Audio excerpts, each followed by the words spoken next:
আসলে এরকম একটা কে অ্যারেস্ট করে নিয়ে গেলেন, দুইজনকে ঈদের 2 দিন আছে, এখন জামিন দিচ্ছেন না, আর সেখানে আমরা আলাপ করছি যে কালো একটা বস্তু দেখা গেছে, সেটা কি ছিল, এটাই এখন বড় হয়ে দাঁড়াচ্ছে এই পুরো ঘটনার মধ্যে। এটা খুবই দুঃখের সাথে বলতে হয়। আপনাদের একটি বিশাল বট বাহিনী আছে, ইলেকশনের আগে আপনি দেখেছেন যে এটা বলা হচ্ছে কোটি কোটি টাকা এই বট বাহিনীর পেছনে খরচ করা হয়। তাহলে এই বট বাহিনী আপনি স্বীকারই করে নিলেন যে এটি আপনার লোক। ওই রকম অশ্লীল কথা লেখা মানুষ যদি আপনার লোক হয়, সরকারি আইনের কথা বাদ দিলাম যে আইনগতভাবে সরকার কিছু না করলে, কিন্তু দলীয় স্ট্যান্ড আপনাকে নিতে হবে না। বট বাহিনী তো এটা বলি না। জামায়াত ইসলামের মতো জায়গা থেকে এগুলো পালা তো ইম্পসিবল, কোনো প্রশ্রয় দেওয়ার মতো আমি প্রশ্ন কিন্তু আছে আমার না। বট বাহিনী বলি নাই, এবং এগুলো নিয়ে হয় কি ফটো কার্ড বানায় তো আমরা ঝামেলায় পড়ি। আমার বট বাহিনী বলি নাই, আমি বলছি আমার বোন বলেছে, বোন যে কথাটি লিখেছেন এটাই তো বট বাহিনীরা করে, তার মানে উনি কি বট বাহিনীকে জাস্টিফাই করছেন না? মানে আমার কথা সামারি এটা। অপরাধ যেই করুক, what ever his identity doesn't matter, অপরাধ যে করুক সে অপরাধ করতেছে। একজন নারীকে যদি অপমান করানো হয়, এটা অবশ্যই নারী পুরুষ সবাই কিন্তু এই বট বাহিনীর শিকার হচ্ছে এবং আমার প্রতিনিয়ত হচ্ছে, অসংখ্য গালিগালাজ হচ্ছে, এগুলো কখনোই কাম্য নয়। এটা অবশ্যই এখানে রেস্ট্রিকশন দরকার আমি মনে করি। দর্শক, কড়া আলাপে আজকের যারা সম্মানিত অতিথি তাদের সাথে পরিচয় করিয়ে দিই। রয়েছেন ডক্টর নাহরিন ইসলাম খান, তিনি অধ্যাপক ভূগোল ও পরিবেশ বিভাগ, জাহাঙ্গীরনগর বিশ্ববিদ্যালয়। এবং রয়েছেন অ্যাডভোকেট, না তিনি এখনো পৌঁছান নাই, রয়েছেন ডক্টর মোস্তফা ফয়সাল পারভেজ, তিনি মহাসচিব আন্তর্জাতিক ছাত্র ও যুব ফেডারেশন ইফসু। এবং আমাদের সাথে কিছুক্ষণের মধ্যে যুক্ত হবেন অ্যাডভোকেট নাভিদ নওরোজ শাহ, তিনি এনসিপির যুগ্ম মুখ্য সমন্বয়ক। আপনাদের দুজনকে স্বাগত জানাচ্ছি। আপাতত কোরবানি ঈদের ডামাডোল শুরু হয়ে গেছে, তো এর মধ্যে রাজনৈতিক উত্তাপও কিন্তু থেমে নাই। আজকে আমরা ঝিনাইদহের ঘটনায় দেখলাম যে কিছুক্ষণ আগে হাসনাত আবদুল্লাহ তিনি প্রেস কনফারেন্স করলেন, সেখানে তিনি বলেছেন যে বর্তমান বিএনপি সরকার পুলিশ ও বিচার বিভাগকে দলীয় স্বার্থে ব্যবহার করতে চাইছে, আওয়ামী লীগের মতো পুলিশকে দলীয় লাঠিয়াল বানাতে পরিণত করার চেষ্টা চলছে। এই বক্তব্যের বিরোধিতা করবেন কিনা? হাসনাত বলেছে তাই তো? জি। আমার মনে পড়ে যে হাসনাত খুব করে বলেছিলেন না যে 7 সিস্টার আলাদা করে ফেলতে হবে। হ্যাঁ হ্যাঁ। কয়েকদিন আগেই দেখলাম তিনি বলছেন যে এগুলো আসলে পলিটিক্যাল রেটরিক, ভারতের সাথে তারা একটা সুসম্পর্ক চায়। আসলে এই ধরনের কথাগুলোকে আমি আসলে সবসময় পলিটিক্যাল রেটরিকই মনে করি। আমি মনে করি যে বাংলাদেশের রাজনীতিতে একটা ছক বাঁধা কিছু কথা আছে যেটি সবাই বলে। ধরেন সরকারি দলে থাকলে আপনার টোন একরকম হবে, বিরোধী দলে থাকলে একরকম হবে, কিন্তু এটা যদি একটু ব্যত্যয় ঘটে তাহলেই আমরা ওটা নিয়ে কথা বলি। কিন্তু হাসনাতের এই বক্তব্যটা যেটা হাসনাত বলেছে, আপনার মনে হয় না যে আপনি এই যাবৎকালে যত বিরোধী দল দেখেছেন তারা এই বক্তব্যটাই দেয়? দেখেন, আপনি আইনের শাসন চান, আমি যেটা ঝিনাইদহের ঘটনা দেখলাম এটা তো আসলেই ঠিক না যদি কাউকে তুলে নিয়ে যাওয়া হয়, এটা আমরা কখনোই এটাকে সাপোর্ট করতে পারি না। তবে আমি পরে দেখলাম যে 24 ঘন্টার আগে তাকে আদালতে হাজির করা হয়েছে। 24 ঘন্টার পরে হলে এটাকে আপনি গুম বা তুলে নেওয়া বলতে পারেন, 24 ঘন্টার আগে না। আর আপনি যখন আইনের শাসন বলবেন তখন আপনাকে কেউ অ্যারেস্ট করতে পারে, কোনো অপরাধ থাকলে আপনার এগেনস্টে মামলা হতে পারে, আপনি জামিন পেতে পারেন। আমি যতদূর শুনলাম যে ছেলের জামিনও পেয়েছে। সো সেই জায়গা থেকে আমি মনে করি যে যে কোনো ধরনের সমস্যা হচ্ছে, আইন তার গতিতে চলবে, অ্যারেস্ট করতে পারে, কিন্তু আপনাকে ওটা জাস্টিফাই মানে ওই জায়গাটা দেখতে হবে যে সে আসলে আইনের যে একটা স্ট্রাকচার আছে সেটার মধ্যে পড়ে কিনা। আসলে আমাদের সমস্যা হচ্ছে কি, আমরা তো আসলে ফারাবি খুবই আবেগী জাতি। যেমন ধরেন এখন আপনি সব জায়গাতে শুনবেন বলছে যে মানুষকে, ধরেন একটা রিসেন্ট রেপ কেসের কথাই যদি আপনি বলেন যে অপরাধীকে সবার সামনে ফাঁসি দিতে হবে, অপরাধীকে পুড়িয়ে ফেলতে হবে, দ্রুত সময়ে বিচার করে।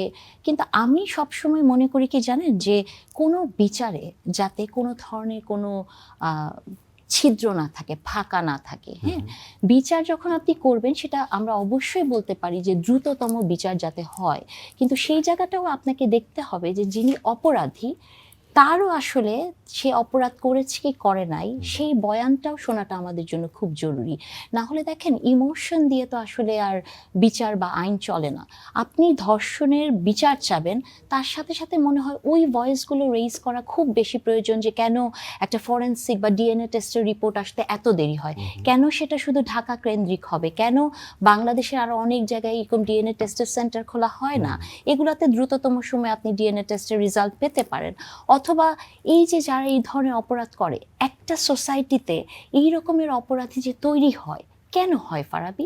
মানে এটা তো একটা মানুষ জন্মে এরকম নৃশংস হতে পারে না। তো Right. একটা সোসাইটির একটা স্ট্রাকচার আপনাকে এরকম অমানবিক করে তুলছে, সেই জায়গাটা, সেই শিকড়টা যে অনেক গভীরে প্রথিত, জি। সেটাও তো খুঁজে বের না, করতে কিন্তু হবে। হাসনাতের এই কথায় প্রেক্ষিতে প্রশ্ন আসে যে বিএনপি পুলিশ এবং বিচার বিভাগকে দলীয় স্বার্থে ব্যবহার করছে না, কিংবা পুলিশের কেউ কেউ অতি উৎসাহী হয়ে দলীয় স্বার্থে কাজ করছে না, এমনটা কি বলার সুযোগ আছে?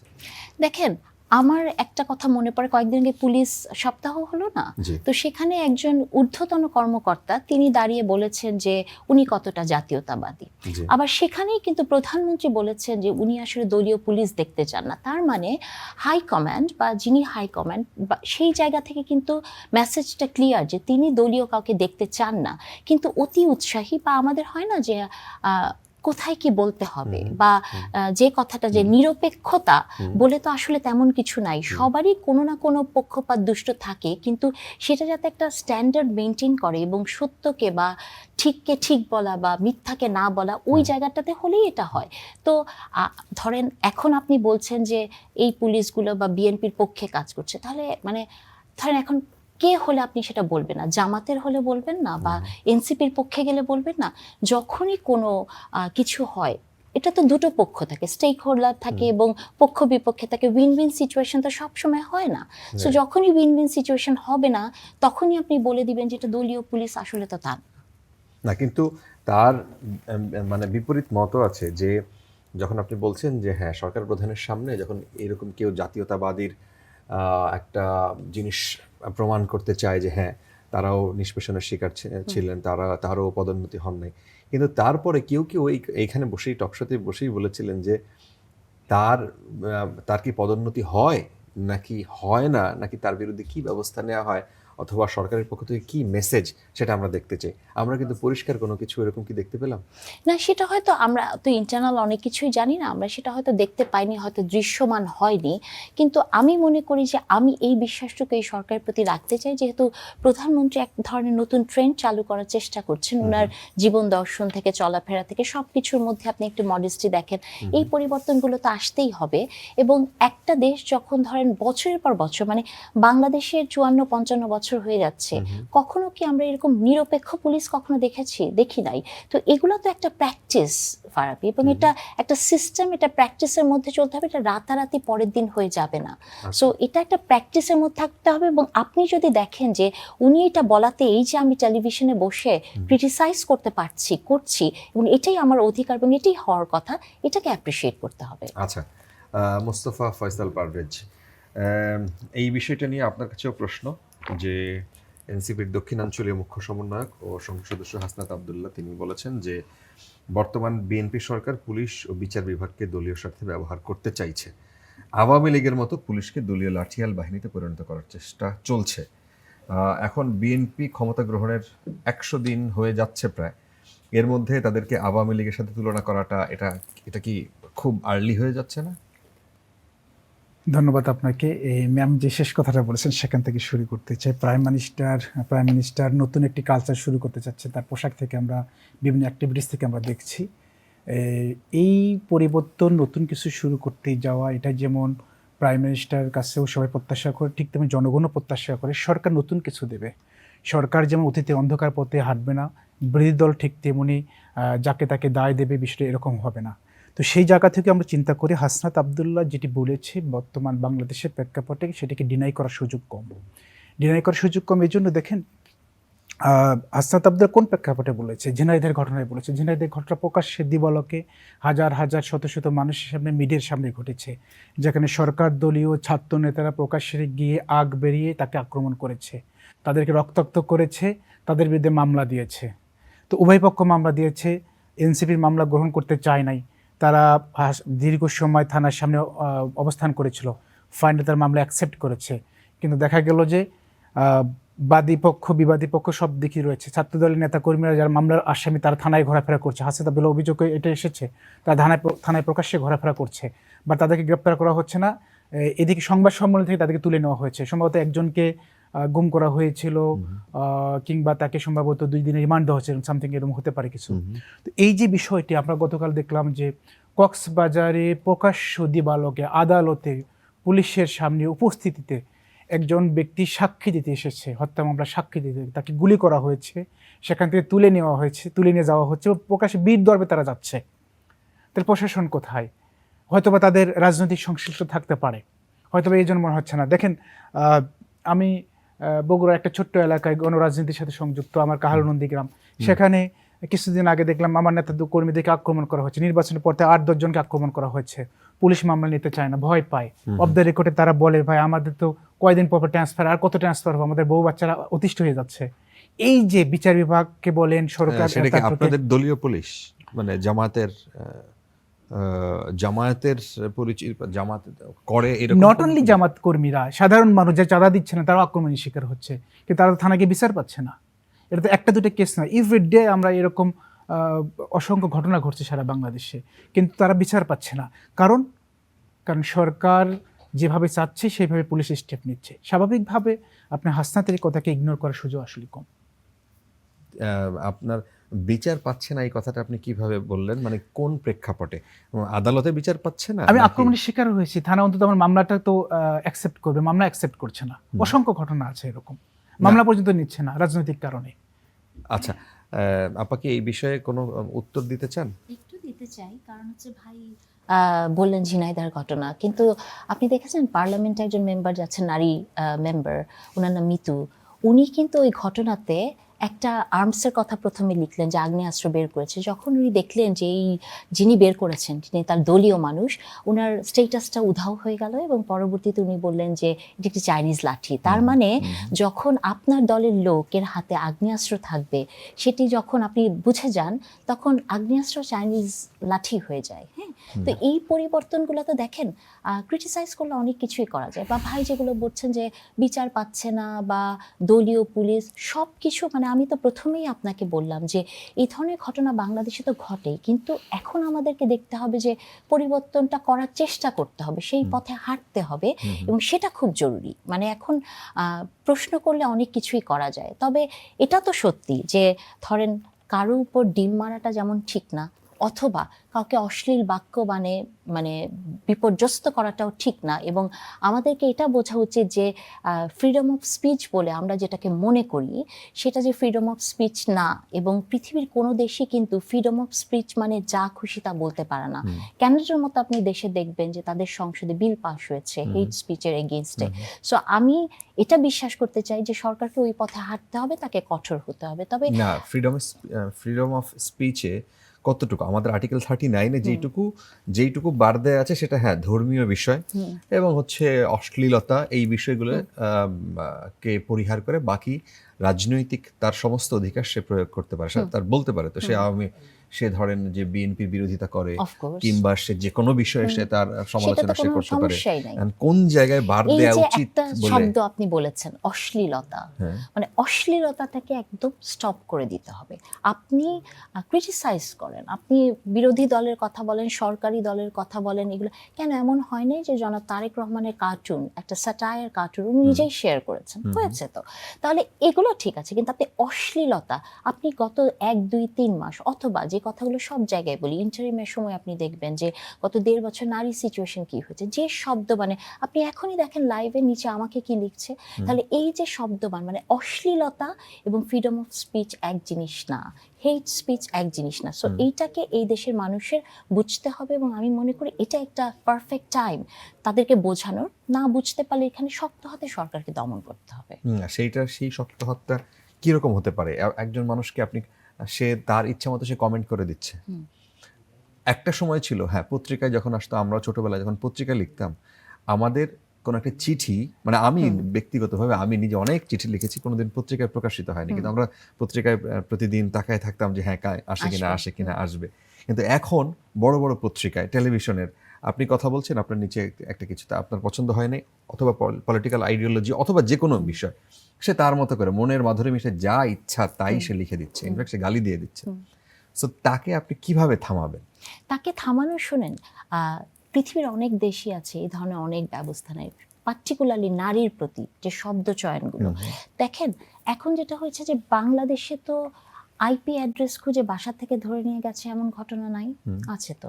আপনাকে দুই একটা দৃষ্টান্তমূলক শাস্তির ব্যবস্থা করতে হবে। কেন আমি নাহরিন এখানে বসে যখন কথা বলবো নিচে আপনি লিখবেন খাট কাঁপানো নেত্রী, এই শব্দগুলো এখন আমরা ওপেনলি বলি, কেন আপনি এটা লিখবেন? এটা যে আমার রাতের ঘুম হারাম করছে, আমার ভেতর যে একটা নেগেটিভ এনার্জি ক্রিয়েট করছে, এটা তো প্রয়োজন নাই।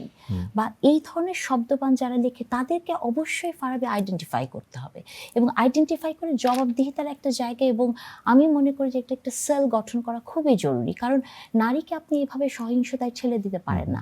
এই কথাটা আমি সব জায়গায় ফারাবি বলি যে ধর্ষণ কিন্তু শুধু শরীর দিয়ে হয় না, সেটি চোখ দিয়ে হয়, সেটি শব্দ দিয়ে হয়, যেটি বাংলাদেশের প্রতিটা নারী আমরা ফেস করি। তাহলে যে নারী, আমি জিডিপিতে কন্ট্রিবিউট করছি, আমি হচ্ছে অর্ধেকের বেশি নারী, আমি কেন এই সিচুয়েশনের ভেতর দিয়ে যাব?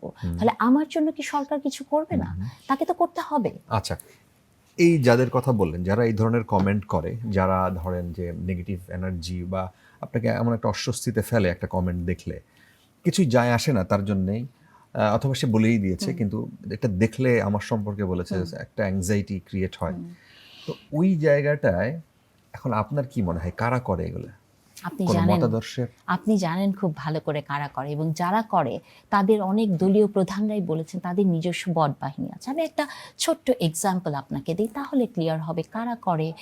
যেমন ধরেন, আপনার মনে আছে কয়েকদিন আগে সংসদে একজন নারী এরকম লিখেছে, তাকে মনে ধরে নেওয়া হলো বিবি সাউদা ওর সামথিং এরকম কিছু নামের। আপনি তার প্রোফাইলে যাবেন, আমাকে নিয়েও আছে, তিনি লিখেছেন, শামা ওবায়দকে নিয়ে লিখেছেন।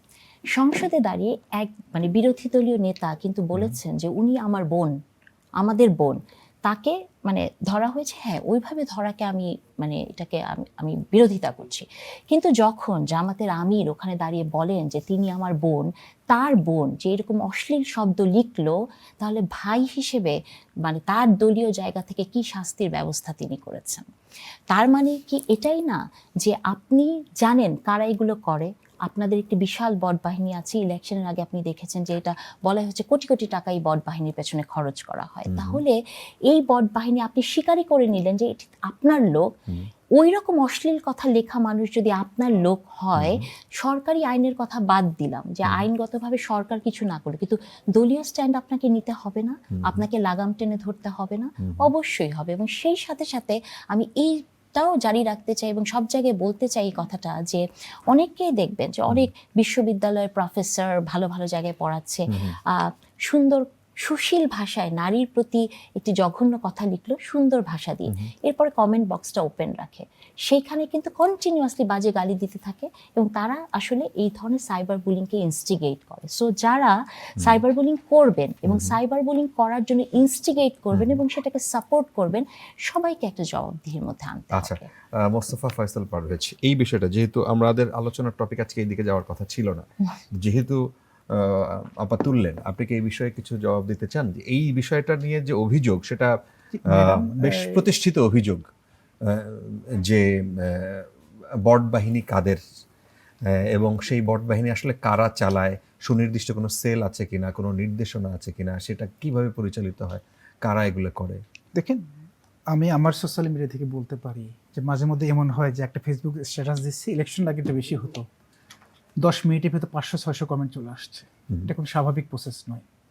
এবং এই কমেন্টগুলো যে খুঁজে দেখে তাদের একজন ফ্রেন্ড অথবা 2-4টা। আপনি আপনার কথা বলছেন? আমি আমার কথা বলছি। আপনি তো জামাতের থেকে ইলেকশন করেছেন। জি, আমি জামাত থেকে ইলেকশন। সেটাকে আপনার 600-700 কমেন্ট কি আপনার পক্ষে? 1-2 মিনিটের দেখুন, আমার বিপক্ষে, অফকোর্স আমার বিপক্ষে, 1-2 মিনিটের ভিতরে কয়েকশো কমেন্ট চলে আসতেছে। আচ্ছা, দ্যাট মিনস এটা সিস্টেমেটিক একটা সফটওয়্যারের মাধ্যমে হোক, বট বাহিনীর মাধ্যমে তারা এগুলো করছে। এবং ম্যাম যেটা কথা বলেছেন, বিরোধী দলীয় নেতার বিষয়ে বলেছেন, আমার মনে হয় ম্যাডাম বুঝতে ভুল হয়েছে কিনা। বোন বলাটা অবশ্যই সম্মানের জায়গা থেকে, কিন্তু উনি কখনোই বলার কথা নয় আমার বট বাহিনী। বট বাহিনী তো জামায়াত ইসলামের মতো জায়গা থেকে এগুলো পালা তো ইম্পসিবল, কোনো প্রশ্রয় দেওয়ার মতো প্রশ্ন আছে। আমার বট বাহিনী বলি নাই, এগুলো নিয়ে হয় কি ফটো কার্ড বানায় তো আমরা ঝামেলায় পড়ি। আমার বট বাহিনী বলি নাই, আমি বলছি আমার বোন বলেছে, বোন যে কথাটি লিখেছেন এটাই তো বট বাহিনীরা করে। তার মানে উনি কি বট বাহিনীকে জাস্টিফাই করছেন না? আমার কথা সামারি এটা। অপরাধ যেই করুক, what ever his identity doesn't matter, অপরাধ যে করুক সে অপরাধ করতেছে। একজন নারীকে যদি অপমান করানো হয়, এটা অবশ্যই নারী পুরুষ সবাই কিন্তু এই বট বাহিনীর শিকার হচ্ছে এবং আমরা প্রতিনিয়ত হচ্ছে, অসংখ্য গালিগালাজ হচ্ছে, এগুলো কখনোই কাম্য নয়। এটা অবশ্যই এখানে রেস্ট্রিকশন দরকার আমি মনে করি। এবং আপনি যে কথাটি বলেছেন ফেসবুকে কমেন্টে হাজার হাজার কমেন্ট আসতেছে, মনে হচ্ছে না আমি একটা পজিটিভ কথা বলছি, আমি একটা বক্তব্য দিচ্ছি, দেখবেন 10টা কমেন্ট আমার বিপক্ষে চলে আসতে পারে, অস্বাভাবিক না, এটা আসতেছে, এটা কমেন্টে হচ্ছে। তো এই জায়গা থেকে এটাকে নিয়ন্ত্রণ করার জন্য যদি ফ্রিডম অফ স্পিচ অবশ্যই একটা গুরুত্বপূর্ণ বিষয়, কিন্তু এইটার কারণে যদি রাজনৈতিকভাবে এটি ব্যবহার করা হয়, যেমন ধরেন গতকাল আমি দেখলাম যে ফেসবুকে একটা হাহা রিয়াক্ট দিয়েছে, এই জন্য একজন বিএনপির এক নেতার হাতে একজন সাধারণ মানুষ নিহত হয়েছে। স্বরাষ্ট্রমন্ত্রীকে একটা সমালোচনা করেছে, খুব সিরিয়াস কিছু নয়, একটা জাস্ট সমালোচনা, ফানি একটা কমেন্ট করেছে, সে অ্যারেস্ট হয়েছে। তো আমরা তো আইন তো এই জায়গাতে কন্ট্রোল করতে পারছি না। আইন যে আমি করতে চাই কন্ট্রোল করার জন্য আমরা কিভাবে করবো? স্বরাষ্ট্রমন্ত্রীকে নিয়ে একটা কমেন্ট করেছে, তিনি অ্যারেস্ট হয়েছে। বাংলাদেশে এখন কিন্তু- অহরহ প্রধানমন্ত্রীকে নিয়ে বক্তব্য হ্যাঁ, না, মানে আরেকটা গালি কথা দিচ্ছে। বলি, এই জন্য ফারাবী, বলছি। সেটা হচ্ছে যে আপনি দেখেছেন রামিজ স্যার বাসায় যখন গেছেন, স্বরাষ্ট্রমন্ত্রীকে পাশ থেকে প্রধানমন্ত্রী এসে ভুয়া ভুয়া বলা হয়েছে। জি। তো সেখানে তো আমি কোনো পুলিশের কোনো অ্যাকশন দেখলাম না বা তাদের ধর। তো এমন যদি হয় যে হাহা রিয়াকশনই তাকে ধরা হচ্ছে, এটা কি খুব জেনারেলাইজড হয়ে গেল না? কারণ এটা এখানে হয়েছে তো এই জন্য সামনে- বললাম, আমি সোশ্যাল মিডিয়াতে দেখলাম, আমরা মিডিয়াতে দেখলাম, এই কারণে বললাম আর কি। হাহারি একজন মার্ডার হয়েছে, খুন হয়েছে, কমেন্ট করার কারণে গ্রেপ্তার হয়েছে, এ ধরনের ঘটনা আসছে প্রতিনিয়ত। আর দেখেন ভুয়া বিষয়গুলো, এগুলো তো বিষয়টা এরকম না যে বট বাহিনী সেখানে উপস্থিত ছিল কিংবা সেটা বিরোধী বলি দলের নাই। লোকজন উপস্থিত ছিল। না, আমি এটা বলেছি হয়েছিল যে public- বড় মতো সহিষ্ণুতাটা আছে তাহলে এই দলে। অপিনিয়ন থেকে এগুলো আসছে, মানে পাবলিকের সাধারণ সেন্টিমেন্টের জায়গা থেকে আসছে। পাবলিক আপনি কিভাবে চিন্তা করে, এত রক্তের পরে একটা নতুন সরকার আসবে, সে সরকার কিভাবে দেখতে চেয়েছিল তারা? সরকার যখন অতীতে অন্ধকার পথে চলছে, মানুষ যখন তার প্রত্যাশা অনুসারে পাচ্ছে না, তখনই কিন্তু মানুষ হতাশ হয়ে যাচ্ছে। এই যে অনেক মন্ত্রীদের রাস্তায় গেলে ভুয়া ভুয়া স্লোগান হয়, এগুলো আসলে আমি মনে করি সাধারণ মানুষের তাদের স্পন্টেনিয়াস যে একটা অবস্থান, এটি কিন্তু চলে আসে। মানুষ সরকার কীভাবে দেখছে, মানুষ কীভাবে প্রত্যাশা করতে, এগুলো কিন্তু সেখান থেকে চলে আসে। আমি শুধু মানুষকে দায়ী করার মতো মানে পার করতে পারি না, এখানে সরকার তার দায়বদ্ধ কিন্তু এগিয়ে যাওয়ার কোনো সুযোগ নেই। আচ্ছা, আমাদের সাথে ইতিমধ্যেই অ্যাডভোকেট নাভিদ নওরোজ শাহ, তিনি যুগ্ম মুখ্য সমন্বয়ক জাতীয় নাগরিক পার্টি এনসিপি। আপনাকে স্বাগত জানাচ্ছি, আসতে একটু দেরি হয়েছে। ধন্যবাদ। সো আমরা Sorry. শুরুর যে টপিকটা নিয়ে আলোচনা করছিলাম সেটা নিয়ে আপনার একটু মতামত শুনি। সেটি হচ্ছে যে হাসনাত আব্দুল্লাহ বলেছেন যে বর্তমান বিএনপি সরকার পুলিশ ও বিচার বিভাগকে দলীয় স্বার্থে ব্যবহার করতে চাইছে। একটা সরকারের এখনো 100 দিন পূর্ণ হয় নাই, কোন কোন আচরণে মনে হচ্ছে যে পুলিশ বিচার বিভাগ, এটা কি হাসনাত আব্দুল্লাহ নিজস্ব মত? নিশ্চয়ই না, এটা হয়তো দলীয় মতই। আপনারও তাই মনে হয় যে বিচার বিভাগ এবং পুলিশকে আগের সরকারের মতো তারা দলীয়করণ করতে চাইছে বা একদম দলীয় বাহিনী হিসেবে ব্যবহার করতে চাইছে? জি, এখন ভাই যেটা বললেন ওই বিষয়টাকে কিন্তু আমি সমর্থন করি। এই ঘটনাটা কিন্তু ঘটেছে মহেশখালীতে, স্বরাষ্ট্রমন্ত্রীকে নিয়ে কমেন্ট করার অপরাধে তাকে কিন্তু গ্রেফতার করা হয়েছিল। তো এটা কিন্তু একদম অমূলক ঘটনা না। তো এই যে একটা ঘটনা থেকে কিন্তু বোঝা যায় যে পুলিশকে কিন্তু আসলে দলীয়করণ বা দলীয় পারপাসে কিন্তু পুলিশ এখনো সার্ভ করা শুরু করেছে। আপনি যেটা বলেছেন সেটা তো এটাই, আমরা তো এই জন্যই আরো দুঃখ প্রকাশ করি যে 100 দিনও হয়নি সরকার দায়িত্ব নিয়েছে, এর মধ্যেই আমরা এরকম আলামত কেন দেখতে পাচ্ছি? বিশেষ করে আমরা তো গত 2 দিনের ঘটনাটা জানি, তারেক রেজাকে যে গ্রেফতার করা হলো, আজকে তিনি জামিন পেয়েছেন। তো এই ঘটনা থেকেও তো এটা বোঝা যায়, কারণ তাকে কিন্তু গ্রেফতার করার কোনো প্রয়োজন ছিল না। তার নামে মামলা হয়েছে, ঠিক আছে, এই ধরনের মামলায় আগে কোর্টে গিয়ে যে জামিন নিতে হয় এটা ম্যান্ডেটরি না। আপনি যে কোনো আইন বিশেষজ্ঞকে জিজ্ঞেস করেন, তারাও একই কথাই বলবে। সুতরাং পুলিশ যে কাজটা করেছে সেটা কিন্তু একেবারে শতপ্রণোদিত হয়ে করেছে বলে আমরা এটা বিশ্বাস করি না। অবশ্যই উপর থেকে অর্ডার আছে, একটা সিগন্যাল আছে, তাহলে তো এটা করার কোনো প্রয়োজন ছিল না। ওদিকে কিন্তু আমরা দেখতে পেলাম যে মানে আপনি সারা দেশ যে ভিডিওটা দেখলো, জি। প্রথম আক্রমণটা কিন্তু হয়েছে নাসিরউদ্দিন পাটোয়ারিদের উপর। জি, আপনি তার বক্তব্যের হিসাব আলাদা, ওই টপিকে দরকার হলে আমরা আবার 5 মিনিট কথা বলবো, কিন্তু আক্রমণটা তাদের উপর হয়েছিল। তারপরে তাদের এগেইনস্টে যে মামলাটা করা হলো ছাত্রদল থেকে, এটাই তো একটা ভুয়া মামলা, মিথ্যা মামলা। তারপরে মামলা করার অধিকার সবার আছে, মানলাম, করেছে, কিন্তু তাকে গ্রেফতার করা, তারেক রেজাকে গ্রেফতার করা, তার আগের দিন অয়নকে গ্রেফতার করা, আশিককে গ্রেফতার করা, এবং দুইজনকে কিন্তু আজ জামিনও দেওয়া হয়নি। তো এটাও তো একটি বিচার বিভাগ যে সরকারের পক্ষে কাজ করছে। এটা আরেকটা প্রমাণ হচ্ছে যে দুইজনকে এখনো জামিনও দেওয়া হয়নি। তারেক রেজা আমাদের কেন্দ্রীয় নেতা, একটু বেশি আলোচনা হয়েছে, তাই হয়তো তাকে আজকে জামিন দিয়েছে। কিন্তু আমাদের যুব শক্তির নেতা অয়ন এবং আশিক, তাদেরকে কিন্তু আজকে গ্রেফতার মানে জামিনও দেওয়া হয়নি, তাদের কিন্তু ঈদটা কাটাতে হবে জেলের মধ্যে। এই একটা তুচ্ছ ঘটনাকে কেন্দ্র করে ঘটনাটা কত বড় গিয়ে দাঁড়ালো, সেখানে একটা ভুয়া মিথ্যা মামলা তাদেরকে গ্রেফতার দেখে তাদের ঈদটাকে জেলে কাটাতে হচ্ছে। গণ অভ্যুত্থান পরবর্তী সরকার দায়িত্বে এসে এটাই তো সবচেয়ে বড় আলামত যে 100 দিনও পার হয়নি, কিন্তু সরকার মানে ইতিমধ্যে বিচার বিভাগ এবং পুলিশ বিভাগকে তাদের আত্মীকরণ করে নিয়েছে। কিন্তু আপনি তো একজন অ্যাডভোকেট মানুষ, আপনি নিশ্চয়ই আইনের ব্যাখ্যাটা অবশ্যই ভালো জানবেন। আমার অত আইডিয়া নাই, কিন্তু পুলিশ যেভাবে ব্যাখ্যা দিয়েছে সেই ব্যাখ্যাটা ছিল এইরকম যে গণমাধ্যমে যখন তারা সংবাদ সম্মেলন করছে তার আগে তার নামে মামলা হয়েছে, দুই পক্ষেরই মামলা হয়েছে। সুতরাং কোনো আসামি যিনি অলরেডি আসামি হয়ে গেছেন, আসামি হিসেবে তিনি সরকারের কাগজে তিনি লিস্টেড হয়ে গেছেন, সেই সময় তিনি যখন প্রেস কনফারেন্স করতে চান, সেটা আইনগতভাবে সেটা করতে পারেন কিনা? অবশ্যই পারেন, আইনগত সেটার কোনো বাধা নেই প্রেস কনফারেন্স করার ক্ষেত্রে। এখন যেটা আমি দেখলাম, নিউজও দেখলাম, পুলিশ যেটা বলেছে যে তার নিরাপত্তার শঙ্কা ছিল, পুলিশ নাকি তাকে নিরাপত্তা দেওয়ার জন্য তুলে নিয়ে গেছে। আপনি তাকে তুলে নিয়ে যাওয়ার ভিডিওটা আপনি দেখবেন, পুলিশ যদি কাউকে নিরাপত্তার জন্য তুলে নিয়ে যায়, তাকে কি কোমরে এভাবে ধরে তারপরে পিকআপের পেছনে ওঠানো হয়? এটা তো চোর, বদমাশ, বাটপার, সন্ত্রাসীদের ক্ষেত্রে করা হয়। তিনি একটা পার্টির, এখন বাংলাদেশ একটা মানে নোটেবল পার্টি তো বলতেই হয়, এনসিপির কেন্দ্রীয় নেতা। আপনি আজকে আওয়ামী লীগের একজন কেন্দ্রীয় নেতাকে, আওয়ামী লীগটা উল্লেখ করলাম এই কারণেই যে তাদেরকে গ্রেফতার করতে যাওয়ার সময় পুলিশ এর চেয়ে বেশি সম্মানজনক আচরণ আমরা করতে দেখেছি। জনগণ হয়তো ডিম ছুঁড়ে এই করে সেই করে, কিন্তু পুলিশ এর চেয়ে বেশি সম্মানজনক আচরণ করে। সেখানে তারেক রেজা একটা নিরপরাধ লোক, সে তো খুনি না, সে তো মানে তাকে মামলাটাও যে একটা ভুয়া মামলাটা সারা দেশবাসী জানে। আপনি বিচার প্রক্রিয়ার মধ্যে আনেন, কিন্তু তাকে যেই প্রক্রিয়ায় পুলিশ ধরে নিয়ে গেলো, এতে তো পুলিশের একটা যে জিজ্ঞাসা আছে সেটাও প্রকাশ পেয়েছে, এবং ওই পুলিশ যে পুলিশ লীগের মতো বা পুলিশ দলের মতো আচরণ করছে সেটাও কিন্তু প্রকাশ পেয়েছে। কারণ মানে আপনি যদি আইনের কথা বলেন, তাকে এইভাবে ধরে নিয়ে যাওয়ার কোনো উপায় ছিল? তাকে তো সামনে গাড়ির সামনে বসিয়ে নিয়ে যেতে পারতো, তার নিরাপত্তা দেওয়ার তো অনেক রকম উপায় আছে। তো তার যে পুলিশের যে আচরণ, এটা দেখে মনে হয়নি যে এটা নিরাপত্তা দেওয়ার মতো কোনো তাদের উদ্দেশ্য ছিল, বরং এটা সরকারের উচ্চ পর্যায়ের সিগন্যালে এটা হয়েছে। শুধু তাই না, সরকারের দেখেন অনেক মন্ত্রীরা কিন্তু এই হামলার পক্ষে কথা বলেছে, জাস্টিফাই করার চেষ্টা করে হামলা ঠিক হয়েছে, এবং যাদের আহত হয়েছে তাদেরকে আরো মানে গণধোলাই দেওয়া দরকার ছিল, তাদেরকে আরো শাস্তি দেওয়া দরকার ছিল, এই ধরনের কথাও তারা বলেছে। আজকে আমরা মিডিয়াতে একাধিক জায়গায় দেখেছি মন্ত্রীরা কথা বলেছে, বিএনপি অনেক শীর্ষ নেতারা কথা বলেছে বিষয় নিয়ে। আচ্ছা, এখানে আমি যদি একটু অ্যাড করি, সেটা হচ্ছে যে তুচ্ছ ঘটনা বললেন এনসিপির উনি, তুচ্ছ ঘটনায় কিন্তু অস্ত্র নিয়ে ওখানে মানুষ গেছে এবং কারা গেছে আমরা দেখেছি, তাই না? তো তুচ্ছ ঘটনায় অস্ত্র নিয়ে গেছে, আবার আমি একটু শেষ করি, আমার মনে হয় এটা উচিত। হ্যাঁ, তারপরে যেটা হচ্ছে সেটা হলো যে ধরেন পুলিশের ব্যবহারের কথা যে আমরা বলি, এটা তো অবশ্যই বাংলাদেশের পুলিশের তো এই ধরনের সমস্যা আছে, এটা সবসময় হয়, কিন্তু আমরা কি সেটা ভুলে গেছি যে গত 6 মাস আগে যমুনার সামনে আপনি যখন যেতেন, তখন এক দলকে মারা হতো গরম পানি, আরেক দলকে মারা হতো ঠান্ডা পানি, অথবা নাস্তাও দেওয়া হতো। আবার এমনও তো হয়েছে যে গোপালগঞ্জে ধরেন এনসিপি সবাইকে রেস্কিউ করে পুলিশ নিয়ে এসছে। সো কৃতজ্ঞতা বোধ একটা বড় জিনিস। আমার মনে হয় যে সবসময় এই ধরনের ঘটনা ঘটে, কারো পক্ষে যায় কারো বিপক্ষে যায়। পক্ষে গেলেই ধরেন চমৎকার পুলিশ আমরা দেখছি, বিপক্ষে গেলেই ধরেন সরকারি পুলিশ, এটা থেকে বের হতে হবে না। কিন্তু তিনি যে অভিযোগ করলেন এটা কি একেবারেই অমূলক, বা যে একজন নেতাকে যেভাবে নিয়ে গেল, এটা অমূলক না, আমি তো বললামই, আমি কিন্তু এটা বলছি যে সেই আগের আচরণের সাথে মিল আছে। কারণ হচ্ছে কি, ধরেন বাংলাদেশে যারা এই মুহূর্তে পুলিশ আছে, আপনি একটু রিসার্চ করে দেখবেন যে সব পুলিশকে তো আপনি চাকরিচ্যুত করেন নাই, বা এরা কোন সময় নিয়োগ পাওয়া পুলিশ, বা এগুলোকেও আপনাকে দেখতে হবে, নিয়োগটা কোন প্রসেসে হয়েছে, এবং 17 বছর আপনি একটা প্র্যাকটিসের মধ্যে ছিলেন যে কি করে তুলে নিয়ে আসতে হয়, সেই প্র্যাকটিসের ভেতর তো তারা আছে। কিন্তু আপনি যদি সরাসরি বলেন যেটা হাই কমান্ড থেকে বলেছে ওই ছেলেটাকে এভাবে তুলে আনতে, এটা আমি বিশ্বাস করতে চাই না।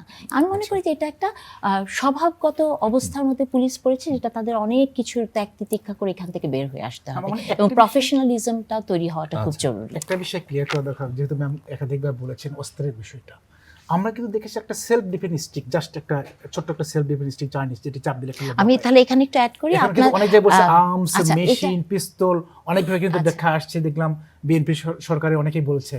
ম্যাডাম হয়তো সেই ধারাবাহিকতা আই এম সরি, আমি ওটা থেকে বলছি না, আমি একজন জাতীয় সংসদের নারী এমপি, আপনাদের মানে এনসিপি না তো বিরোধী দলের মানে সবারই। আমি শেষ করি ভাই, আপনি আমাকে বললেন তো যে ইনফরমেশনটা আমি বিএনপির বরাত থেকে পেয়েছি। আমি আসলে মাহমুদা মিতুর ফেসবুক প্রোফাইলে উনিই প্রথম লিখেছেন এবং ছবি দিয়ে দিয়েছেন, এবং পরে সেটি উনি ডিলিট করে দিয়েছেন।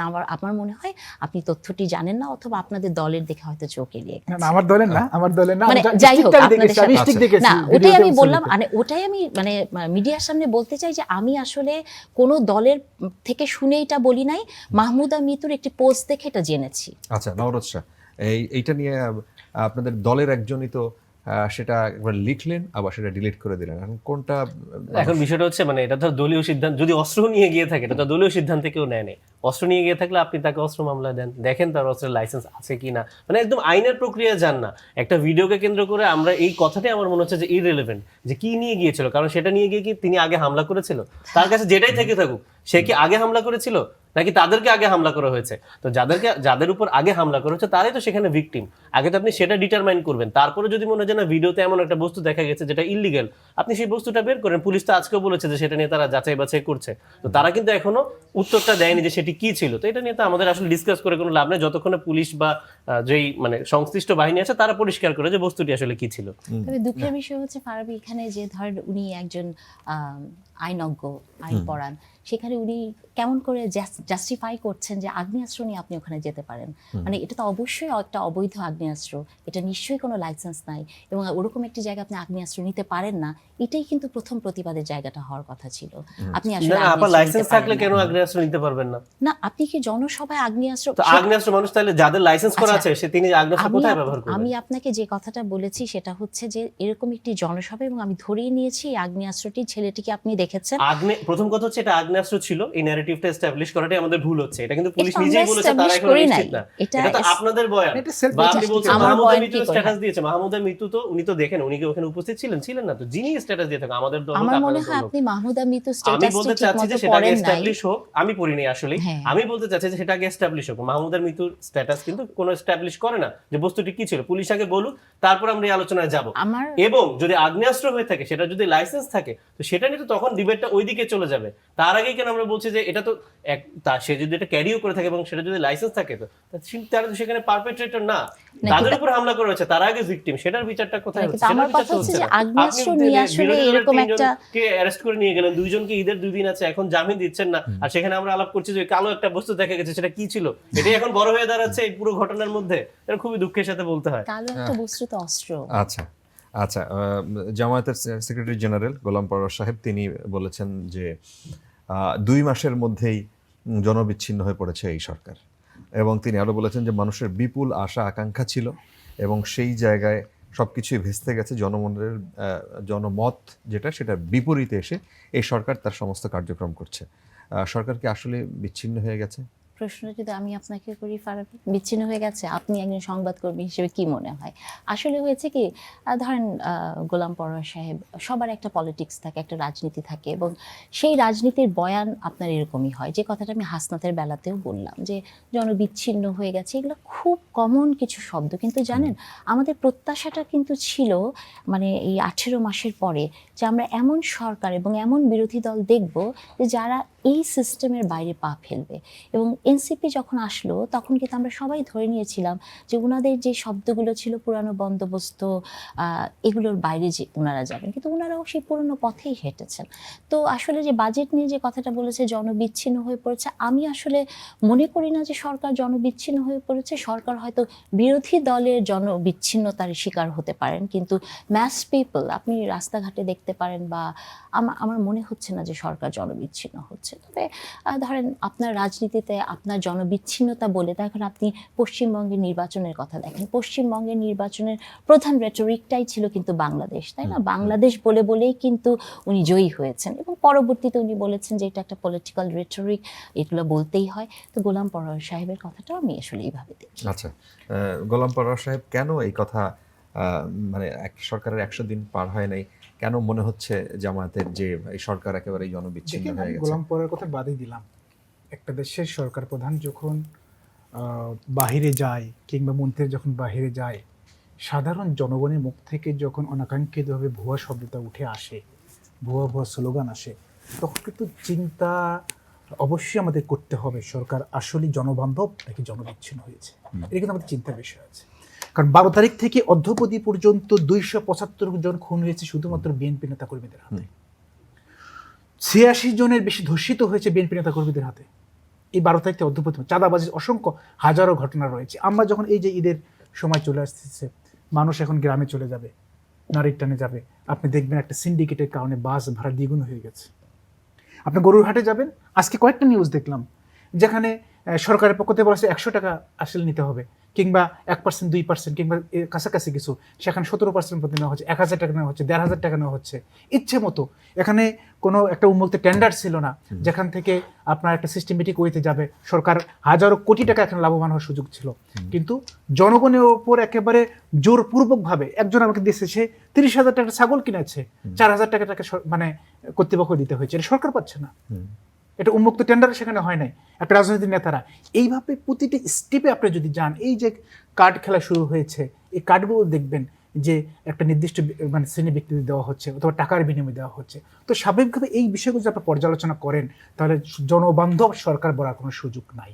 হয়তোবা অনেক সরকার কিছু জনপ্রিয় ইস্যু সামনে আসার চেষ্টা করছে, বাট আলটিমেটলি কিন্তু এই বাস্তব এই জায়গাগুলো বলে দিচ্ছে সরকার জনবিচ্ছিন্ন হয়ে যাওয়ার পথে।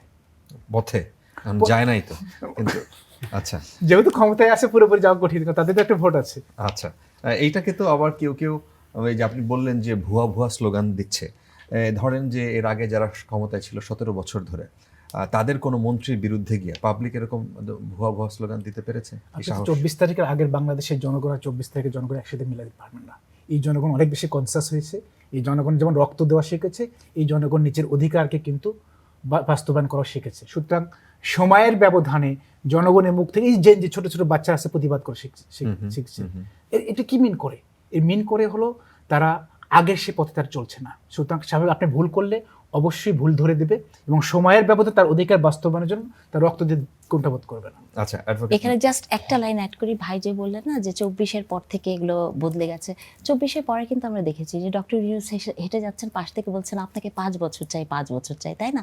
তো এই ভুয়া বলাটাকে কিন্তু আমি একরকম ভালোই দেখি, কারণ যে এটা বলেছে এবং আপনি যে একজন মানে রাষ্ট্রপ্রধানের পাশে যে এটা বলতে পারেন এবং আপনার বিরুদ্ধে কোনো অ্যাকশন হয় না, তার মানে তো গণতন্ত্রের পথে হাঁটছে।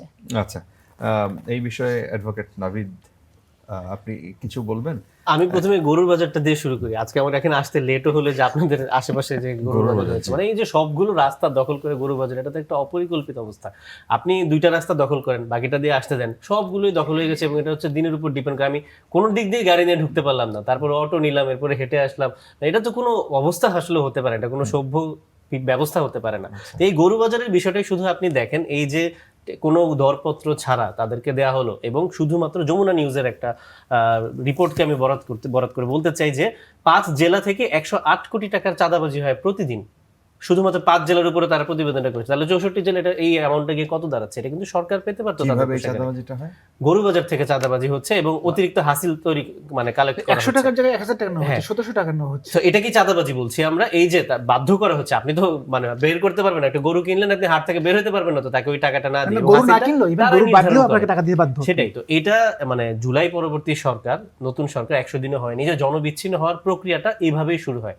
আপনি জিজ্ঞেস করেন সাধারণ মানুষকে, সবাই কিন্তু এটা নিয়ে বিরক্ত, এই যে এভাবে হাসিল দিতে হচ্ছে, এবং তাও তো সেটা সরকারের কোষাগারে যাচ্ছে না, এটা যাচ্ছে যারা এই মানে হাটগুলো নিয়েছে, এবং সারা দেশে বিএনপি নেতারা কিন্তু এই হাটগুলো নিয়েছে কোনো রকম প্রক্রিয়া ছাড়া। আপনি আমাদেরকে একটু আগে খোঁচা দিয়ে বললেন যে যমুনার কথা বলে যে আমরা অন্তর্বর্তীকালীন সরকারের খুব কাছাকাছি ছিলাম। অন্তর্বর্তীকালীন সরকারের সময় মানে গত বছরও সারা দেশের সকল হাট, ঢাকার সকল হাট বিএনপি নেতারাই কিন্তু নিয়েছিল। এনসিপি নেতাদের কোনো মুরুদ হয় না, জামাতের নেতাদেরকে আমি দেখিনি তারাও মানে সফল হতে পেরেছে হাট নিতে। সুতরাং এটা বিএনপি গতবারও করেছে, এবারও করেছে, তো করুক, অসুবিধা নেই। আমাদের বড় কথা হচ্ছে এটা প্রক্রিয়ার মধ্যে তো আসতে হবে, কিন্তু সেই প্রক্রিয়াতেই আসেনি। ওই সময় কিন্তু ধরেন উত্তরের প্রশাসক সেটা আপনাদের সরাসরি নিয়োগের ফসল ছিল বলে আমাদের না, অন্তর্বর্তীকালীন সরকারের, কিন্তু তিনিও তার নিয়োগের ফলেও যে আমরা খুব একটা লাভবান হয়েছি, লাভবান হওয়ার দরকার নেই। আপনি প্রক্রিয়ার মধ্যে তো আমরা আসতেই পারিনি, এটাই হচ্ছে কথা আর কি। লাভবান ওই বিএনপি নেতারাই হয়েছে, এটা গেল একটা পার্সপেক্টিভ। আর জনবিচ্ছিন্ন দেখেন, আপনিই দেখেন গত 3 মাসে আইন শৃঙ্খলা পরিস্থিতির চরম অবনতি হয়েছে, এখান থেকে উত্তরণের কোনো পথ নেই। হামের মহামারীর বিষয়ে যদি অন্তর্বর্তীকালীন সরকারের কারো দোষ থাকে তদন্ত করে সেটা প্রকাশ করা হোক, তাদেরকে বিচারের আওতায় আনা হোক, এবং বর্তমান সংকটটাকে তো মোকাবেলা করতে হবে। কিন্তু এই সরকার কি করছে, বারবার খালি পেছনের মানে আগের সরকারকে দোষ দিচ্ছে। আজকেও স্বাস্থ্যমন্ত্রী কুমিল্লায় গিয়ে তিনি বললেন যে টিকা কেনা হয়নি দেখে নাকি হাম হচ্ছে। শুধু তো এটা একটা ফল্ট হতে পারে, আপনি প্রপার রিপোর্ট করে তাদের দায়ী করেন যে কি দায়ী, গত স্বাস্থ্য উপদেষ্টা দায়ী হলে তাকে আপনি বিচারের আওতায় আনেন। এটা তো মুখে মুখে খালি বলছে তারা তাদের দোষটাকে লুকানোর জন্য, কিন্তু এই যে অক্সিজেন সংকটের কারণে মারা যাচ্ছে, বেড সংকটের কারণে মারা যাচ্ছে, এগুলো তো বর্তমান সরকারকে এই দায়গুলো নিতে হবে। আইন শৃঙ্খলা আপনি দেখেন, এই যে শিশু ধর্ষণ বেড়ে গেছে, মানে আশঙ্কাজনকভাবে বেড়ে গেছে, তো এটা নিয়ে বর্তমান সরকার কতটুকু ব্যবস্থা নিয়েছে? এখন মানে যখন একটা জনরোষ তৈরি হয় তখন গিয়ে সরকারকে, এই যে প্রধানমন্ত্রী বাসায় গিয়েছেন, প্রশংসনীয় উদ্যোগ, কিন্তু এটা এতদিন পর গিয়েছেন। আপনি এই যে বিচারহীনতার সংস্কৃতি, গত 100 দিনের মধ্যে কয়টা বিচার সুষ্ঠুভাবে হয়েছে যে জনগণ স্বস্তি পাবে? সুতরাং কোনো দিকেই কিন্তু আমরা একটা নির্বাচিত সরকার এসেছে গণ অভ্যুত্থানের পরে, আমরা উন্নতি দেখতে পাচ্ছি না। তো জনগণ তো বিচ্ছিন্ন হবে, এবং তার প্রথম জিনিসটা শুরু হয়েছিল জুলাই সনদ বাস্তবায়ন না করার মধ্য দিয়ে। কারণ আপনি এই যে বিএনপি 2/3 সিট পেয়ে সরকারে বসেছে, 70% মানুষ হ্যাঁ ভোট দিয়েছে। তার মানে কি অনেক লোক ধানের শীষে ভোট দিয়েছে, তারা গণভোটে হ্যাঁতে ভোট দিয়েছে জুলাই সনদের পক্ষে। তো তাদের বিপক্ষেও কিন্তু বর্তমান সরকার অবস্থান নিয়েছে। সুতরাং জনবিচ্ছিন্ন হওয়া তো আসলে সময়ের বিষয় মাত্র, তারা তো অলরেডি সেই পথে আছে।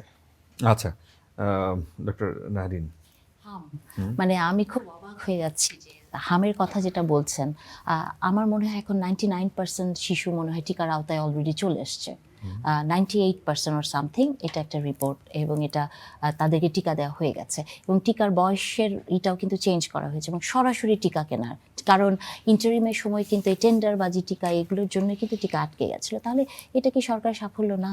এবং এটা তো সত্য যে হামের সিচুয়েশনটা তার সরকারের না, কারণ টিকা আপনি মাত্র দিলেই তার প্রিভেনশন তৈরি হবে না, এটা একটা ইট টেক্স টাইম। সো যেহেতু প্রিভিয়াসলি এটা করা হয়নি, সেটার রেজাল্ট আমরা দেখছি। আপনি দেখেছেন যে কতবার তাদেরকে ওয়ার্ন করা হয়েছে, চিঠি পাঠানো হয়েছে।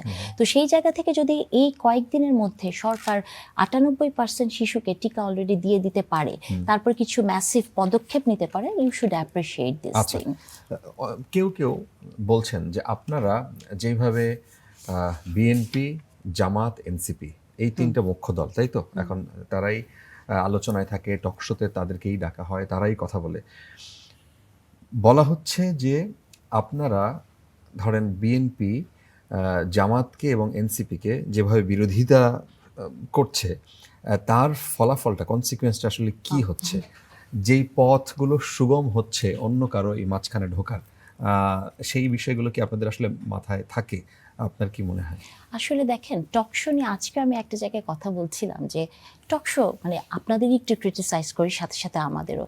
এই যে টকশোগুলো আমরা করি, এটা এক ধরনের কি করছে, একটা রাজনীতিতে আপনি দেখবেন যে এই টকশোগুলো দিয়ে মিডিয়ার মধ্যে যেটা করা হয় যে যেমন ঝগড়ার মানসিকতা উৎপাদন করা এবং আপনার ভিউ বাড়ানোর উৎপাদন করা, হ্যাঁ এটা কিন্তু জাস্ট একটা ভিউয়ের খেলা, আর কিছু না। এন্ড অফ দি ডে এই যে কথাগুলো আমরা বলি টকশোতে, যে কয়টা কথা আপনার হৃদয়কে স্পর্শ করে, এটা কিন্তু হৃদয় স্পর্শ করার কথা না, অথচ টকশোগুলো কিন্তু হওয়ারই কথা ছিল খুবই প্রোডাক্টিভ, টকশোগুলো হওয়ার কথা ছিল খুবই ইনফরমেটিভ এবং একাডেমিক ডিসকাশন। আপনি দেখেছেন আমিও কয়েকটা জায়গায় একাডেমিক ডিসকাশন আপনি করতে পারবেন না, কারণ ওই জায়গাটাকে স্তীমিত করে দেওয়া হয়েছে। আপনার দরকার হচ্ছে সবচেয়ে ভালো যে ঝগড়া করতে পারে তাকে আপনি এনে বসাবেন, তাই না? ভিউ বেশি হয়। তাহলে টকশোর বেলায় যদি আপনি এটা বলেন, সেটাকে আমি বলছি না, কারণ এটা হচ্ছে একটা জাস্ট বাণিজ্য, এছাড়া আর কিছুই না। আর এটাও সত্য যে একটা দেশের রাজনৈতিক দলগুলো কতখানি ম্যাচিওর, কতখানি স্টেবল, বা তার ভাবনার জায়গাগুলো কতখানি ম্যাচিউরিটির প্রকাশ করে, তার সাথে কিন্তু মিডিয়ার একটা সম্পর্ক আছে। কারণ অবশ্যই রাজনৈতিক দলগুলোর সাথেই তো মিডিয়ার এক ধরনের সম্পৃক্ততা থাকে। এখানে না আমি আরেকটা বিষয় একটু কথা বলতে চাই, যে আমার কাছে সবসময় মনে হয় যে এইটার প্রবলেমটা কিন্তু খুব রিসেন্ট ডেইজে তৈরি হয়েছে তা না। আপনি দেখবেন বছরের পর বছর ধরে এই দেশে কেউ ফিলোসফি পড়ে না, এই দেশে কেউ হিস্ট্রি পড়ে না। বাংলাদেশে ফিলোসফি কারা পড়ে, যে কোথাও চান্স না পায়। হ্যাঁ, তো ওরকম একটা জায়গা থেকে আপনি ওয়েস্টার্ন ওয়ার্ল্ডে দেখবেন, জার্মানিতে দেখবেন সবচেয়ে টপ স্টুডেন্টরা ফিলোসফি পড়ে, পলিটিক্যাল সায়েন্স পড়ে। তো একটা দেশে কোনো ফিলোসফার যদি তৈরি না হয়, শুধু খালি আপনি ভুয়া পিএইচডি ডিগ্রি দিচ্ছেন, ভুয়া প্রফেসর বানাচ্ছেন, এগুলোর মধ্যেই থাকেন, তাহলে আসলে এটাই হবে। আর যে প্রশ্নটা আপনার ছিল যে আসলে কেউ ঢুকে যাচ্ছে কিনা, দেখেন এই যে ঢুকে যাওয়ার ভেতরে এই প্রসেসটা তো চলমান, এবং এটা তো মানে শুধু টকশোর কথা দিয়ে যাচ্ছে না। আপনি ইলেকশনের আগে দেখবেন একটা চক্র তো আসলেই কাজ করছে, যে যারা রাজনীতিতে যে দলটি চলে গেছে তাদের প্রবেশ করানোর জন্য। এখন এই অনুপ্রবেশটা হবে, এটা আপনি কালকে তৌহিদ সাহেবের আজকেই মনে হয় না একটা ইন্টারভিউ দেখেছেন, ওখানে উনি কিচেন ক্যাবিনেটের কথা বলেছেন, এবং উনি কিন্তু স্পষ্ট বলেছেন যে আওয়ামী লীগ আসছে এবং নেক্সট ইলেকশনে তারা পার্টিসিপেট করবে, এরকম একটা এক ধরনের পারসেপশন ওনার ভিতর তৈরি হয়েছে। তো এটা আসলে একটা সামগ্রিক প্রসেস, এবং আমি মনে করি যে এটা আসলে টকশোজীবীদের দোষ দিয়ে তো আসলে লাভ নেই, এটা পুরো একটা সিস্টেমের একটা গলদ তৈরি হয়েছে। এবং গলদটা কেন তৈরি হচ্ছে জানেন? ওই আপনার কথাটাই ঠিক, আমরা আসলে নিজেদের মধ্যেই কাদা ছোড়াছুড়ি করি। দেখেন নিজেদের মধ্যে আমরা কে ব্যর্থ না, কে কতটা কি করলো সেটার মধ্যে আছি, কিন্তু একটা কালেকটিভ এফোর্ট কি আমরা দিয়েছি? জুলাইয়ে তো কালেকটিভ এফোর্টের কথাই ছিল, জুলাইয়ের মারা কোথায়, জুলাইয়ের মেয়েরা কোথায়?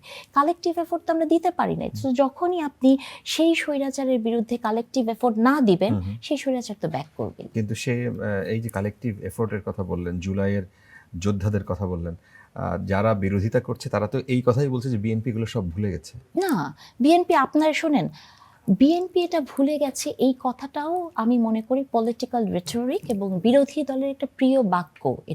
এটা তারা বলছে, কিন্তু বিএনপি তো সবসময় বলেছে যে তারা সংস্কারের পক্ষে এবং যেটা যেটা তাদের করার কথা তারা করবে। এই যে গণভোটের কথা আপনারা বলছেন, এই কথাটা আমি অনেক জায়গাতেই বলি যে আপনি কোনোদিন শুনেছেন যে একটা ভোট হবে, তারপরে ভোট বলা হবে যে এত লাখ ভোট কম অথবা বেশি, গণনায় ভুল? এখন একটা সাধারণ মানুষ হিসেবে আপনার মনে প্রশ্ন জাগে না যে তাহলে কি ভোটটা ঠিক হয়েছে? গণভোটের গণনা এটার মধ্যে কি এটার নিরপেক্ষতা নিয়ে বা এইটা সঠিক কিনা সেটা নিয়ে একটা প্রশ্ন তৈরি হওয়াটা কি মানে জাস্টিফাই করে না আমার এই প্রশ্ন? আচ্ছা। যে তো সেই রকম একটা জায়গা থেকে দেখেন বিএনপির তো কিছু নোট অফ ডিসেন্ট ছিল, জি। এবং পরবর্তীতে আপনি শুনেছেন অনেকে বলছেন নোট অফ ডিসেন্ট নাকি তারা দেখে না, এটা আচ্ছা। নাকি ছিল না। আচ্ছা। তো তার তো নোট অফ ডিসেন্ট ছিল, তার যেগুলো নোট অফ ডিসেন্ট আছে সেটা বাদ দিয়ে বিএনপি সংস্কারের পথে হাঁটবে, এটাই স্বাভাবিক। আচ্ছা, মোস্তফা ফয়সাল পারভেজ।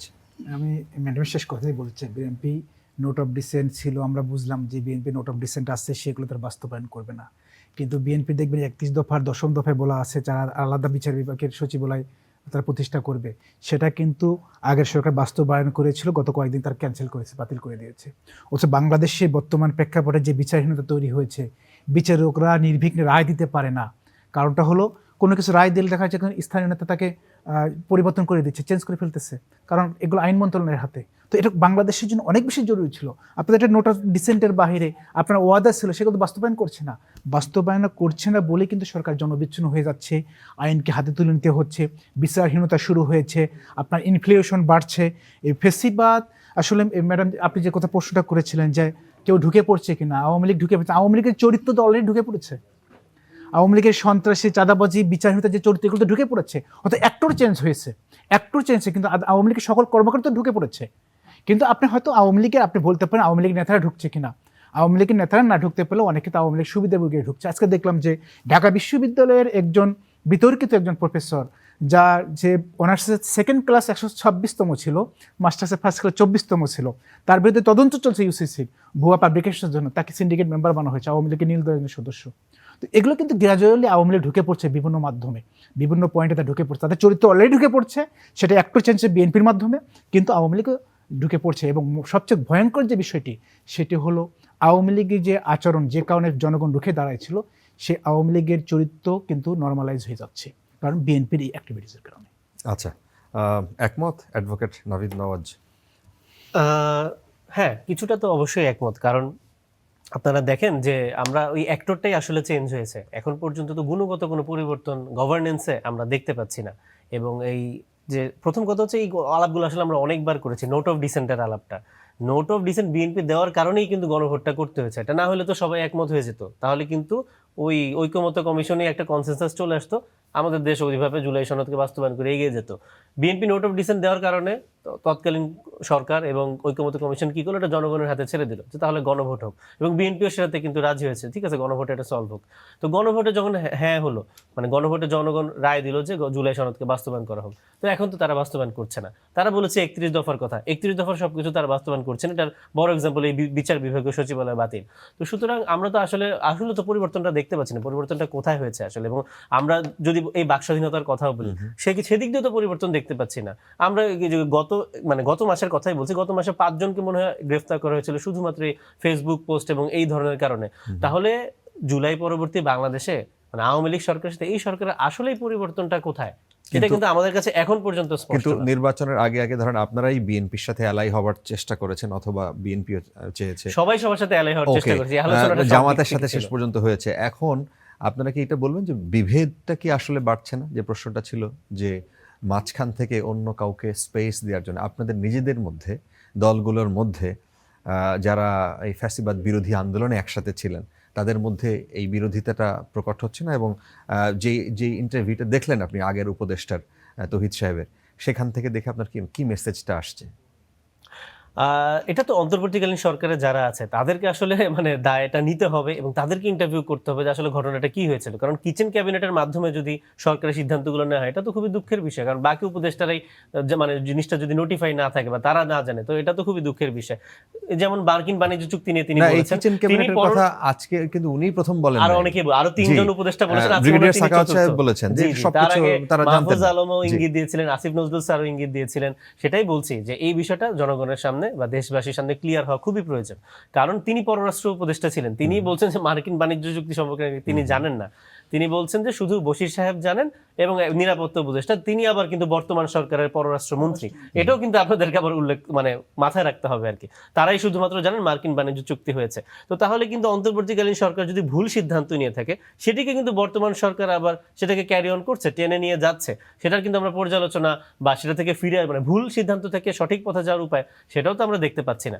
তো আমরা শুধু সমালোচনা করলেই তো হবে না। বর্তমান সরকার আসলে আপনারাই বলেন যে কোথায় গুণগত পরিবর্তন দেখাতে পেরেছে বা আশা দেখাতে পেরেছে, আমরা সেটাতে মেনে নিব, কোনো অসুবিধা নেই। কিন্তু এখানে অন্য পক্ষ ঢুকছে না, এই কথাটা আমি একদম টোটালি ডিনাই করতে চাই। এই কারণে এই যে বারবার বলে বলে আমরা অন্য পক্ষকে আসলে রেলেভেন্ট করি, অন্য পক্ষ রেলেভেন্টই না একদম।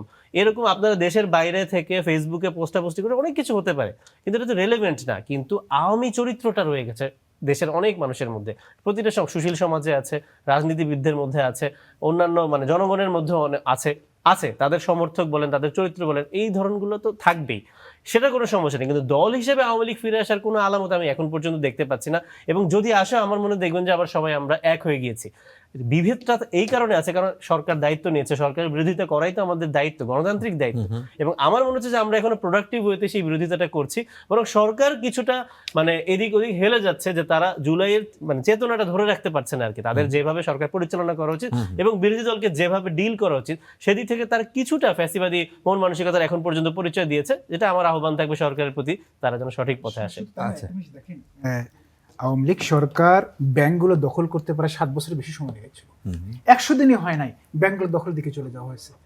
এই যে বিশাল একটা ছুটি শুরু হয়েছে, শেষ মুহূর্তে গতকাল আমরা দেখলাম ফেসিস্ট সময়ের একজন ডেপুটি গভর্নরকে জোরপূর্বক গতকাল একটা ব্যাংক, ইসলামী ব্যাংকের সেখানে চেয়ারম্যান বানানো হয়েছে, জোরপূর্বক বানানো আমি হয়েছে। সেটাই উল্লেখ করতাম যে দেখেন দখল এক জিনিস, যে তারা তাদের লোক বসাচ্ছে বা নতুন লোক বসাচ্ছে যারা অলরেডি ফেইল্ড, কিন্তু সেই এস আলমের লোককে, যে এস আলম মানে ব্যাংক লুটের 88,000 কোটি টাকা তার চুরি লোককে করেছে। বসানো, এটা তো তাহলে খুবই ন্যাক্কারজনক ঘটনা।